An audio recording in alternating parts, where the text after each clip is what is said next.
والمحصنات من النساء إلا ما ملكت أيمانكم كتاب الله عليكم وأحل لكم ما وراء ذلكم أو تبتغوا بأموالكم محصنين غير مصافحين فما استمتعتم به منهن فآتوهن أجورهن فريضة ولا جناح عليكم فيما تراجعتم به من بعد الفريضة إن الله كان عليما حكيما ومن لم يستطع منكم قولا أن ينكح المحصنات المؤمنات فمما ملكت أيمانكم من فتياتكم المؤمنات فالله أعلم بإيمانكم بعد من بعد فانكحوهن بإذن عليهن وآتوهن أجورهن بالمعروف محصنات غير مصافحات ولا متخذات أخدان فإذا أحصن فإن أعطين بفاحشة فعليهن فإن أتين بفاحشة فعليهن نصف ما على المحصنات من العذاب ذلك لمن خشي العنت منكم أن تصبروا خير لكم والله غفور رحيم يريد الله ليبين لكم ويهديكم سنن الذين من قبلكم ويتوب عليكم والله عليم حكيم والله يريد أن يتوب عليكم ويريد الذين يتبعون الشهوات أن تميلوا ميلا عظيما يريد الله أن يخفف عنكم وخلق الإنسان ضعيفا يا أيها الذين آمنوا لا تأكلوا أموالكم بينكم بالباطل إلا أن تكون تجارة تراض منكم لا تقتلوا أنفسكم إن الله كان بكم رحيما ومن يفعل ذلك عدوانا وظلما فسوف نصله نارا وكان ذلك على الله يسيرا إن تجتنبوا كبائر ما تنهون عنه نكفر عنكم سيئاتكم وندخلكم مدخلا كريما ولا تتمنوا ما فضل الله به بعضكم على بعض للرجال نصيب مما اكتسبوا وللنساء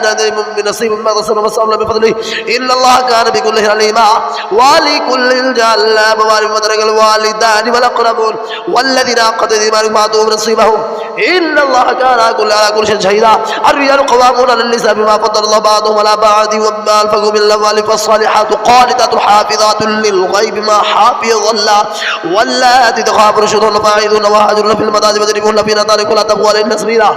إن الله كان عليا كبيرا وإن خفتم شقاق بينهما فبعضوا حاكم من أهله وحاكم من أهلها إن يريدا إصلاح يوفق الله بينهما إن الله كان عليما خبيرا واعبدوا الله ولا تشركوا به شيئا وبالوالدين إحسانا وبذي القربى واليتامى والمساكين والجار ذي القربى والجار الجنب والصاحب بالجنب وابن السبيل وما ملكت أيمانكم إن الله لا يحب من كان مختالا فخورا الذين يبخلون ويأمرون الناس بالبخل ويقتلون ما آتاهم الله بالفضل وأعتدنا للكافرين مهينا والذين ينفقون أموال الناس ولا يؤمنون بالله ولا باليوم الآخر ومن يكن الشيطان له قرينا الفساء قرينا وما عليه لو آمن بالله والملائكة وانفقوا مما رزقهم الله وكان الله بهم عليما إن الله لا يظلم مثقال ذرة من تقوى حسنة يضاعف ويؤتي من لدنه أجرا عظيما فكيف إذا جئنا من كل أمة بشهيد وجئنا بك على هؤلاء شهيدا يومئذ يود الذين كفروا وعصوا الرسول لتصب بهم الأرض ولا يكتمون الحديثا يا أيها الذين آمنوا لا تقربوا الصلاة وأنتم سكارى حتى تعلموا ما تقولون ولا جرم إلا بالصبر حتى تغتسلوا وإن كنتم طولا سفلا جاء أحد منكم الغائط ولمستم السبل لم تجدوا ماء فتيمموا صعيدا طيبا فامسحوا بوجوهكم وأيديكم إن الله كان غفورا ألم نر الذين أوتوا نصيبا من الكتاب يشترون الضلالة ويريدون أن تضلوا السبيل والله أعلم بأدائكم ما كفى بالله وليا وكفى بنصيرا من الذين آتوا يحرفون كلماتهم ونسوا ويقولون سمعنا وعصينا واسمع غير مسمع وراءنا لك بألسنتهم وطعنا في الدين ولو أنهم قالوا سمعنا وأطعنا واسمع وانظر لكان خير لهم وأقوام ولكن لعنهم الله بكفرهم لا يؤمنون إلا قليلا وابي يا أيها الذين أوتوا الكتاب آمنوا ما نزلنا مصدقا لما معكم من قبل أن نتمس وجوها فنرد على أدبارها أو نلعنهم كما لعنا أصحاب الصد وكان أمر الله مفعولا إن الله لا يغفر أن يشرك به ويغفر ما دون ذلك لمن يشاء ومن يشرك بالله فقد افترى إثما عظيما ألم تر إلى الذين يزكون أنفسهم بل الله يزكي من يشاء ولا يظلم تفضيلا انظر كيف يفترون على الله الكذب وكفى به إثما مبينا ألم تر الذين أوتوا نصيبا من الكتاب يؤمنون بالجبت والطاغوت ويقولون للكفر هؤلاء أهدى من الذين آمنوا سبيلا أولئك الذين لعنهم الله ومن يلعن الله فلن أولئك الذين لعنهم الله ومن يلعن الله فلن تجد له نصيرا أم لهم نصيب من الملك فإذا لا يؤتون الناس نقيرا أم يحسدون الناس على ما آتاهم الفضل فقد آتينا آل إبراهيم الكتاب والحكمة وآتيناهم ملكا عظيما فمنهم من آمن به ومنهم من صد عنه وكفى بجهنم سعيرا إن الذين كفروا بآياتنا سوف نصلهم نارا كلما نضجت جلودهم بدلناهم جلودا غيرها ليذوقوا العذاب إن الله كان عزيزا حكيما والذين آمنوا وعملوا الصالحات سندخلهم جنات تجري من تحتها الأنهار خالدين فيها أبدا لهم فيها أزواج مطهرة وندخلهم ظللا إن الله يأمركم أن تؤدوا الأمانات إلى أهلها وإذا حكمتم بين الناس أن تحكموا بالعدل إن الله نعم ما يعظكم به إن الله نعم ما يعظكم به إن الله كان سميعا بصيرا يا أيها الذين آمنوا أطيعوا الله وأطيعوا الرسول وأولي الأمر منكم فإذا نازعتم شيئا فردوه إلى الله والرسول إن كنتم تؤمنون بالله واليوم الآخر ذلك خير وأحسن تعبيرا ألم تر الذين يزعمون أنهم آمنوا بما أنزل إليك وما أنزل من قبلك يريدون أن يتحاكموا إلى الطاغوت وقد أمروا أن يكفر به ويريد الشيطان أن يضلهم ضلالا بعيدا وإذا قيل لهم تعالوا إلى ما أنزل الله إلى الرسول رأيت المنافقين يصدون عنك صدودا فكيف إذا أصابتهم مصيبة بما قدمت أيديهم ثم جاءوك يحلفون بالله إن أرادوا إلا إحسانا توفيقا أولئك الذين يعلم الله ما في قلوبهم فأعرض عنهم وإذ قل لهم في أنفسهم قولا بليغا وما أرسلنا من رسول الله إلا بإذن الله ولهم من ذنب فهم جاءوك فاستغفروا الله واستغفر لهم الرسول لا وجدوا إلا توابا رحيما فلا وربك لا يؤمنون حتى يحكموك فيما شجر بينهم ثم لا يجدوا في أنفسهم حرجا مما قضيت ويسلموا تسليما ولو أن كتبنا عليهم يقتلون أنفسكم ويخرجوا من دياركم ما فعلوه إلا قليل منهم ولو أنهم فعلوا ما يوعظون به لكان خيرا لهم وأشد تثبيتا وإذا لآتيناهم من لدنا أجرا عظيما ولهديناهم صراطا مستقيما ومن يطع الله والرسول فأولئك مع الذين أنعم الله عليهم من النبيين والصديقين والشهداء والصالحين وحسن أولئك رفيقا ذلك الفضل من الله وكفى بالله عليما يا أيها الذين آمنوا خذوا حذركم فانفروا ثبات بالفروا جميعا وإن منكم من لا يبطئ لمن لا يبطئ فإن أصابتكم مصيبة قال قد أنعم الله علي إذ لم أكن شهيدا ولئن أصابكم فضل لا يقل من الله ولئن أصابكم فضل من الله لا يقولن لك أن لم تقل بينكم وبينهم مودة يا ليتني كنت معهم فأفوز فوزا عظيما فليقاتل في سبيل الله الذين يشعرون الحياة الآخرة ومن يقاتل في سبيل الله فيقتل ويغلب فسوف نؤتيه أجرا عظيما وما لكم لا تقاتلون في سبيل الله والمستضعفين من الرجال والنساء بل بالدار الذين يقولون ربنا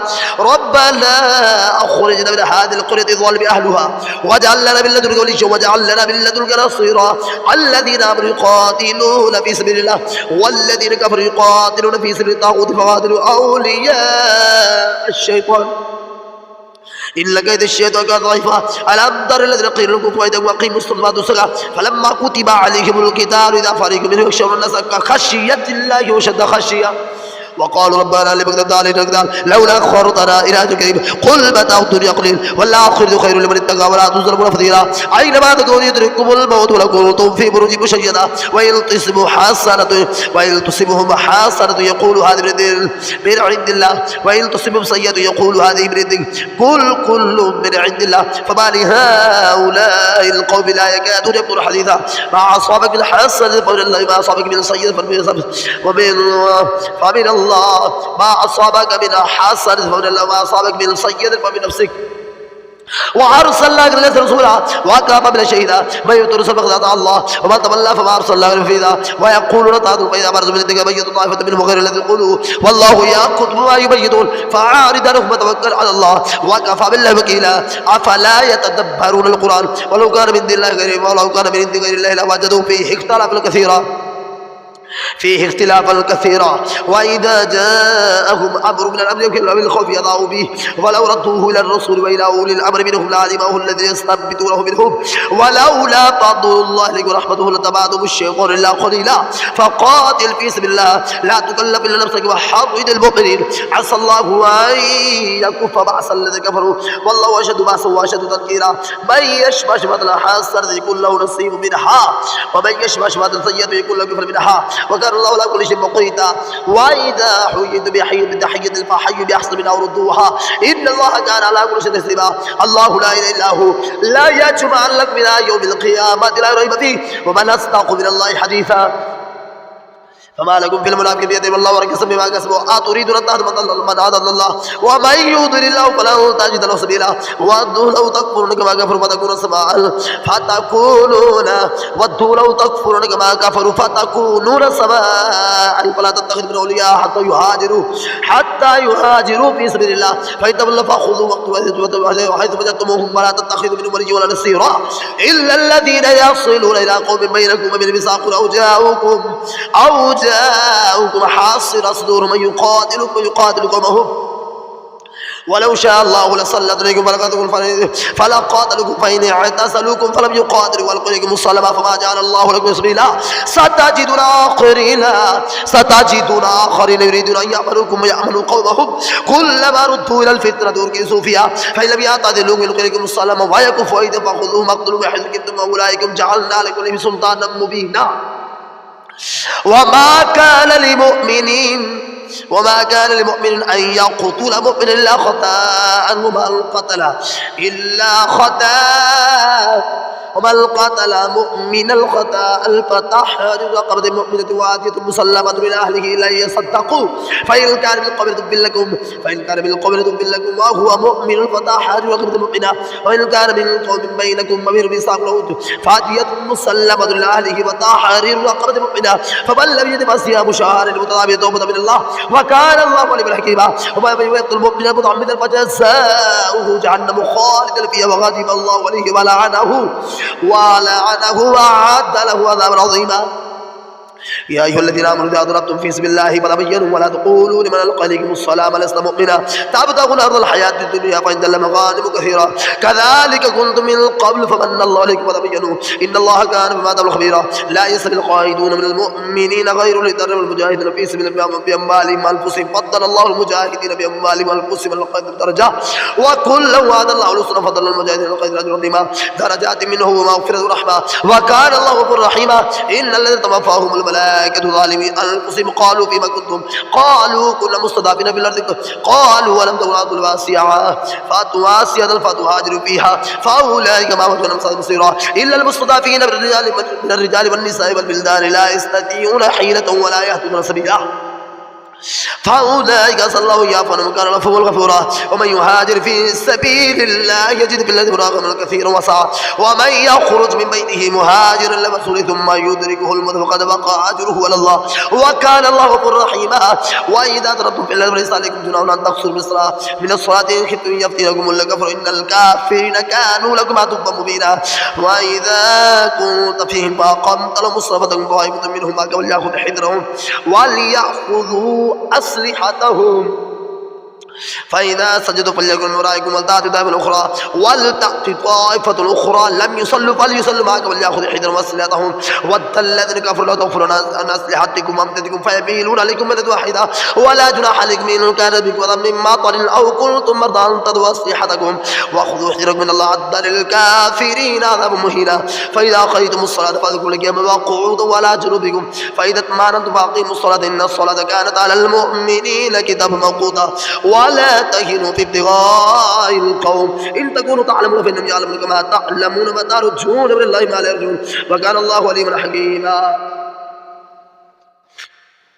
إنا أنزلنا إليك الكتاب بالحق لتحكم بين الناس ما أراك الله ولا تكن للخائنين خصيما واستغفر الله إن الله كان غفورا رحيما ولا تجادل عن الذين يختارون أنفسهم إن الله لا يحب من كان خطابا أثيما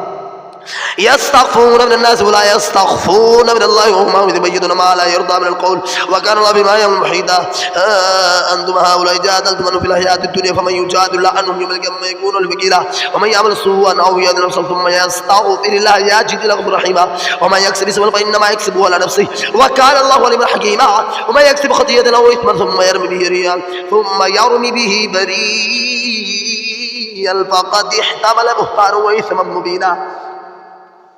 ولولا فضل الله عليك ورحمة الله طائفة منهم أن يضلوك وما يضلون إلا أنفسهم وما يضرون من شيء وأنزل الله عليك الكتاب والحكمة وعلمك ما لم تكن تعلم وكان فضل الله عليك عظيما لا خير في كثير من أجمعهم إلا من أمر بالصدق أو معروف أو إصلاح بين الناس ومن يفعل ذلك ابتغاء مرضات الله سوف نؤتيه أجرا عظيما ومن يشاقق الرسل من بعد ما تبين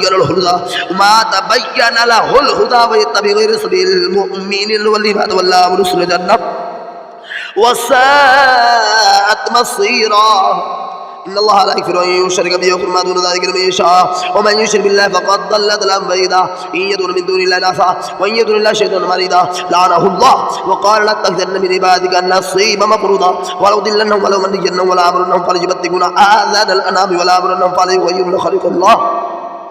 ومن يتخذ الشيطان وليا من دون الله فقد خسر خسرانا مبينا يعيدهم ويمنيهم ويعيدهم الشيطان غرورا أولئك مأواهم جهنم ولا يجدون عنها محيصا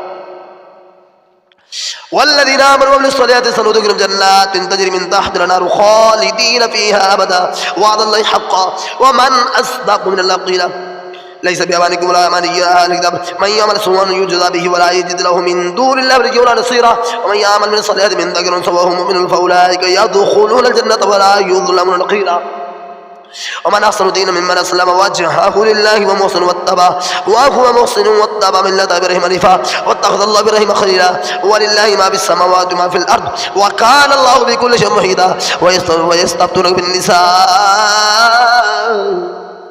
قل الله يفتيكم فيهن وما يتلى لكم في الكتاب في يتامى النساء الذي لا تؤتون ما كتب لهن ترغبون أن تنكحوهن والمستضعفين من البلدان وأن تقوموا لليتامى بالقسط وما تفعلوا من خير فإن الله كان به عليما وإن امرأة خافت من بعل نشوزا أو إعراضا فلا جناح عليهما أن يصلحا بينهما صلحا والصلح خير وأحضرت الأنفس الشح وإن تحسنوا وتتقوا فإن الله كان بما تعملون خبيرا